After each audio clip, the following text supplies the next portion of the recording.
Hi guys, I am Biju. Welcome back to my channel. തുടരും. മോഹൻലാൽ എന്ന് പറയുന്ന വ്യക്തിക്ക് അഭിനയത്തിന്റെ പീക്ക് ലെവൽ എക്സ്പ്ലോർ ചെയ്യാൻ ആഗ്രഹിക്കുന്ന ഒരു വ്യക്തിയാണ്. അദ്ദേഹത്തിന് നല്ല രീതിയിൽ ഇമോഷണലി കാണുന്ന ഓഡിയൻസിനെ കണക്ട് ചെയ്യാനായിട്ട് അറിയാം. അദ്ദേഹത്തിന് ആക്ഷൻ സീക്വൻസ് സ്റ്റണ്ടും എങ്ങനെ ലാഗില്ലാതെ മുന്നോട്ട് കൊണ്ടുപോകണമെന്ന് അറിയാം. അപ്പൊ അങ്ങനെ കൊണ്ടുപോകുന്ന ഒരാൾക്ക് കുറച്ച് നാളുകളായിട്ട് അദ്ദേഹത്തിന്റെ കഴിവിന് അല്ലെങ്കിൽ കഴിവ് എത്രത്തോളം ഉണ്ടെന്ന് ജനങ്ങൾക്ക് മുന്നിലേക്ക് എക്സ്പ്ലോർ ചെയ്യാൻ പറ്റാത്ത രീതിയിലുള്ള കുറച്ചധികം സിനിമകൾ ചെയ്യേണ്ടി വന്ന് അപ്പം കേട്ടും കണ്ടും വന്ന ഒരുപാട് പേരുദോഷങ്ങളൊക്കെ ഉണ്ട്. അത്രയും പേരുദോഷങ്ങളെല്ലാം നമ്മുടെ മനസ്സിൽ ഇങ്ങനെ വെച്ചുകൊണ്ട് ഇതും അങ്ങനെ ഒരു സിനിമ തന്നെ ആയിരിക്കും, പൊട്ടാൻ പോകുന്ന പടം എന്തിനാണ് നമ്മൾ കാണാൻ പോകുന്നത് എന്നുള്ള എല്ലാം മനസ്സിലും കൂട്ടി വെച്ചിട്ട് വേണം നമ്മൾ ഈ തുടരും എന്ന് പറയുന്ന ഒരു സിനിമയിലേക്ക് ചെന്ന് കയറാൻ. സിനിമ അവസാനിപ്പിക്കുമ്പം നമുക്ക് മനസ്സിലാവുന്നത് ലാലേട്ടൻ്റെ അഴിഞ്ഞാട്ടമായിരിക്കും. കാരണം ഒരു ഒറ്റക്കൊമ്പൻ എങ്ങനെ കാടിറങ്ങി പുറത്തോട്ട് വന്നു കഴിഞ്ഞാൽ നടക്കാൻ പോകുന്ന എന്തും ആ സാധനം, കാണുന്ന ഓഡിയൻസിനെ ഇമോഷണലി കണക്ട് ചെയ്യുന്ന സാധനം. ആക്ഷൻ സീക്വൻസ് കണ്ടു കഴിഞ്ഞാൽ കൈയടിക്കാതെ തിയേറ്ററിനകത്ത് ഒരു മനുഷ്യനിരിക്കാൻ പറ്റത്തില്ല. കൈയടിയുടെ ശബ്ദം കേൾക്കാതെ പോലും തിയേറ്ററിനകത്ത് ഇരിക്കാൻ പറ്റത്തില്ല. അതും ഒരു ചെറിയ സിനിമയാണെന്ന് ഡയറക്ടർ പറഞ്ഞുകൊണ്ട് തുടങ്ങുന്ന ഒരു സിനിമ. ആ ഒരു ചെറിയ സിനിമയിൽ നിന്നും ഈ സിനിമയുടെ മണിക്കൂറുകൾ അങ്ങോട്ട് അവസാനിക്കുമ്പോഴത്തേക്കിന് one of the best movie I ever watch, one of the biggest movie എന്ന് വേണമെങ്കിൽ നമുക്ക് ഈ സിനിമയെ വിശേഷിപ്പിക്കാം. കാരണം ഇതിൻ്റെ അവസാനം എന്ന് പറയുന്നത് ഒരു പീക്ക് ലെവലിലേക്ക് കൊണ്ട് നമ്മളെ അങ്ങ് അവസാനിപ്പിക്കുക. ഒരു പീക്ക് ലെവലിൽ, ആ പീക്ക് ലെവൽ എന്ന് പറഞ്ഞുകൊണ്ടല്ലോ ആ തിയേറ്ററിൽ ഇരുന്ന് നിങ്ങൾക്ക് എക്സ്പ്ലോർ ചെയ്യണം. ആ എക്സ്പ്ലോർ ചെയ്യുമ്പോഴത്തേക്കിന് അതിനിടയിൽ ഒരുപാട് റൊമാൻറ്റിഫിക്കേഷൻ സീൻസ് ഉണ്ട്, ഒരുപാട് റൊമാൻറ്റിഫിക്കേഷൻ വരുന്ന ഡയലോഗ്സ് ഉണ്ട്. അദ്ദേഹത്തിൻ്റെ പഴയ സിനിമകളിൽ ഫെയിലിയർ ആയിട്ടുള്ള ഡയലോഗ്സ് ഒക്കെ ഈ സിനിമയിൽ കയ്യടിയും കരഘോഷങ്ങളും ആയിട്ട് വന്നിട്ടുണ്ട്.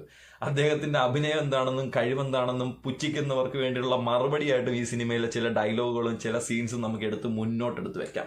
കംപ്ലീറ്റ്ലി പറഞ്ഞ ഡയറക്ടർ ഒരു സിനിമ അങ്ങോട്ട് എടുത്ത് ലാലേട്ടൻ്റെ കയ്യിലേക്ക് കൊടുത്തപ്പോഴത്തേക്കിന് ലാലേട്ടൻ്റെ ഒരു മോഹൻലാൽ വേർഷനായി ഈ സിനിമയിൽ കാണാൻ സാധിച്ചത്. കണ്ടിറങ്ങുന്ന ഓരോ വ്യക്തികൾക്ക് ഇമോഷണലി കണക്റ്റ് ആവുക മാത്രമല്ല, ഫുള്ളി സാറ്റിസ്ഫൈ ആവും. ഇതായിരുന്നു സിനിമ, നല്ല സാധനം. അങ്ങനെ ഒരു കണക്ഷൻ ഈ സിനിമയ്ക്ക് കൃത്യമായിട്ട് ഓഡിയൻസിൻ്റെ ഇടയിലേക്ക് ഇഴുകി ചേരാനായിട്ട് കഴിയുന്നു എന്നുള്ളത് പറയാതിരിക്കാൻ പറ്റാത്തൊരു സാധനം തന്നെ. ഈ സിനിമയിലെ ലാലേട്ടൻ്റെ ഒരു ബാത്റൂമിനകത്തുള്ള ഒരു കരച്ചിൽ സീനൊക്കെ ഉണ്ട്. എനിക്ക് എവിടെയോ തന്മാത്ര സിനിമയൊക്കെ അങ്ങ് ഓർത്തു വന്ന് അതുപോലെ നമ്മളെ ഇമോഷണലി കണക്ട് ചെയ്യും. ആ ബാത്റൂമിലൊക്കെ കിടന്നൊക്കെ കരയുന്ന സീനൊക്കെ ഉണ്ടല്ലോ, അന്യായം. ഒരു വ്യക്തി ബാത്റൂമിൽ കിടന്ന് കരയുന്നതിനകത്തല്ല, ആ കരയുന്നത് എന്തുകൊണ്ടാണെന്ന് ഇരിക്കുന്ന ഓഡിയൻസിന് കൃത്യമായിട്ട് കണക്ട് ആവണം. എന്നാൽ മാത്രമേ എന്നെ പോലെ ചിലപ്പോൾ സംസാരിക്കാൻ പറ്റത്തുള്ളൂ. ആ ഒരു കണക്ഷൻ നമുക്ക് ഇതിനകത്ത് കിട്ടുന്നുണ്ട്. നിസ്സഹായനായിട്ട് നിൽക്കുന്ന ഒരു ഗ്രഹനാഥൻ്റെ അവസാനത്തെ കൈ, അത്രേ ഉള്ളൂ. ആ ഗ്രഹനാഥനാണെങ്കിൽ പഴയ സിനിമയിലെ സ്റ്റണ്ട് മാസ്റ്ററും പഴയ ഗുസ്തിക്കാരനും കൂടെ ഒക്കെ ആണെങ്കിൽ എങ്ങനെയായിരിക്കും ആ സിനിമ കൊണ്ടുവന്നു. ഈ സിനിമയിൽ എനിക്ക് ചില സിനിമകളിലൊക്കെ ചില സീൻസൊക്കെ എപ്പോഴും എൻ്റെ സിനിമ കാണുന്നതിന് അത് ഫേവറേറ്റ് ആയിട്ട് വെക്കുന്ന കുറേ സീൻസൊക്കെ ഉണ്ട്.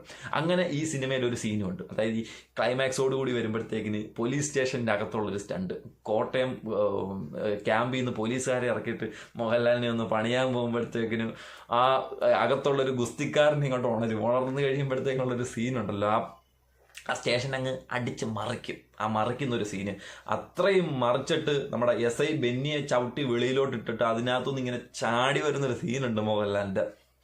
ഞാൻ പഴയ രാവണപ്രഭുവിലോ അല്ലെങ്കിൽ നരസിംഹത്തിലോ ഒക്കെ കണ്ട് കുറച്ചധികം നാളുകളായിട്ട് അതൊന്നും കണ്ടിട്ടില്ല, ഇനി അങ്ങോട്ട് കാണാൻ പോലും പറ്റത്തില്ല എന്ന് വിചാരിച്ചിരിക്കുന്നതിൻ്റെ ഇടയിലേക്കാണ് മോഹൻലാലിനെ അത്രയധികം ആരാധിക്കുന്ന അല്ലെങ്കിൽ ഇഷ്ടപ്പെടുന്ന ഒരു വ്യക്തി അദ്ദേഹത്തെ വെച്ചൊരു സിനിമ എടുത്തപ്പോൾ എനിക്ക് കാണാൻ പറ്റിയത്. കാരണം ഇതൊരു ആരാധകനെ കൊണ്ട് ഇതുപോലുള്ള സംഭവങ്ങൾ അദ്ദേഹത്തെ ചെയ്യിപ്പിക്കാൻ പറ്റും. കാരണം ഇഷ്ടപ്പെടുന്ന ആൾക്കാർ ഇദ്ദേഹം ആ സീൻ ചെയ്യണം, ഈ സീൻ ചെയ്യണം, ഇങ്ങനെ അഭിനയിക്കണം, അങ്ങനെ ചെയ്യണം, അങ്ങനെ നടക്കണം, അങ്ങനെയൊക്കെ നമുക്കൊരു ചിന്തയും ഒരു ആഗ്രഹം കാണുമല്ലോ. ആ ആഗ്രഹം എല്ലാം കൃത്യമായിട്ട് അദ്ദേഹം ഫുൾഫിൽ ചെയ്ത് ഈ സിനിമയ്ക്കകത്തുകൊണ്ട് കാണിച്ചു തന്നിട്ടുണ്ട്. പിന്നെ ഈ സിനിമയിൽ ബെന്നി സാറ് ഞാൻ ആദ്യം വിചാരിച്ച് ബെന്നി സാറ് ഒരു കോമാളിയായിരിക്കും. രണ്ടാമത് വിചാരിച്ച് ഞാൻ ആദ്യം വിചാരിച്ച് മെൻ്റലി ഇച്ചിരി ബുദ്ധിമുട്ടുള്ള ആരാണ്ടായിരിക്കുന്നു.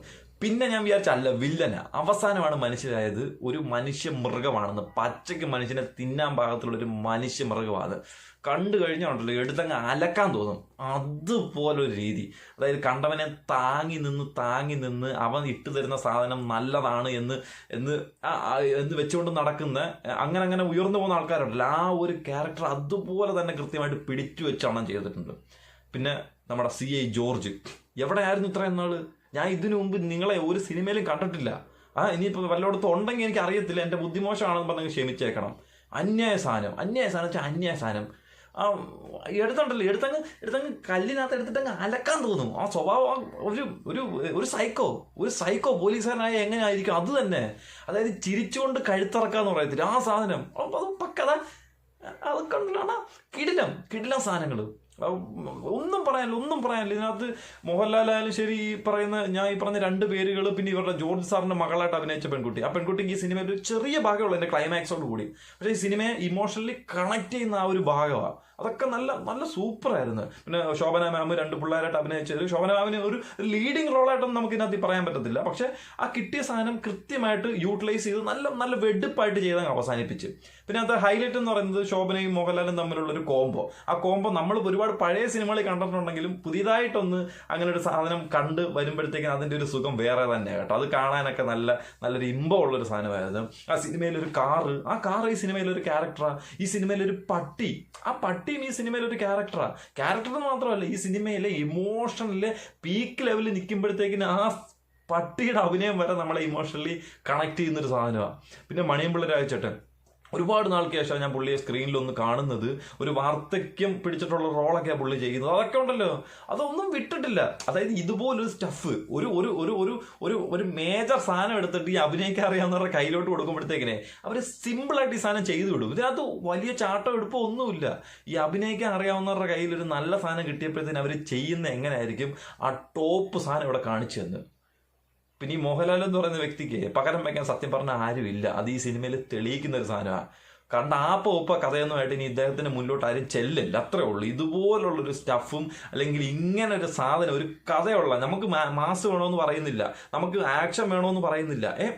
അദ്ദേഹത്തിന്റെ അഭിനയം എക്സ്പ്ലോർ ചെയ്യണം. ആ സിനിമ ചിലപ്പം ആക്ഷൻ ഡിമാൻഡ് ചെയ്യുന്നെങ്കിൽ ഈ സിനിമ ഈ സ്റ്റഫ് എന്ന് പറയുന്നത് നല്ല പാരലായിട്ട് പോയിക്കൊണ്ടിരിക്കുന്ന ഒരു കഥയാണ്. അതിനകത്ത് ആക്ഷൻ ഡിമാൻഡ് ചെയ്യുന്നുണ്ട്, ഇമോഷൻ ഡിമാൻഡ് ചെയ്യുന്നുണ്ട്, സ്റ്റണ്ട് ഡിമാൻഡ് ചെയ്യുന്നുണ്ട്.